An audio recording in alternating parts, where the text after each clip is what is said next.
53,518 টিউএস ধারণ ক্ষমতার চট্টগ্রাম বন্দরে বর্তমানে রয়েছে 40,865 কন্টেনার। ক্রেনের পাশাপাশি ট্রাক লরি চলাচলের জন্য 30% জায়গা খালি রাখার বিধান হিসেবে কন্টেনারের এই অবস্থান অনেকটা স্বাভাবিক। কিন্তু কোটা সংস্কার আন্দোলনকে কেন্দ্র করে আগস্ট মাসের শুরু থেকেই ডেলিভারি বন্ধ হয়ে যাওয়ায় বন্দরে মারাত্মক কন্টেনার জটের সৃষ্টি হয়।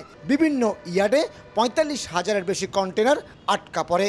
তবে রাজনৈতিক পরিস্থিতির উন্নতির সাথে সাথে গত এক সপ্তাহ ধরে ডেলিভারির গতি বাড়িয়েছে বন্দর কর্তৃপক্ষ।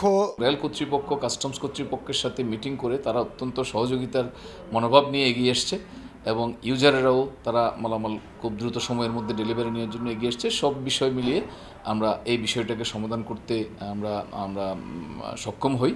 স্বাভাবিক সময়ে চট্টগ্রাম বন্দর থেকে গড়ে 3,500 কন্টেনার ডেলিভারি হলো, এখন তা বাড়িয়ে 4,500 থেকে 5,000-এ নিয়ে আসা হয়েছে।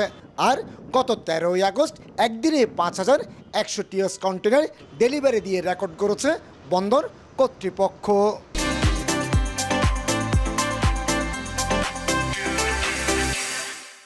আমরা আশা রাখছি যে এই সপ্তাহের মধ্যে আমরা আমাদের সম্পূর্ণ আমদানি এবং রপ্তানি পণ্যটা একদম বন্দরের যে আগের ন্যায় সেই স্বাভাবিক অবস্থায় ফিরে আসবে।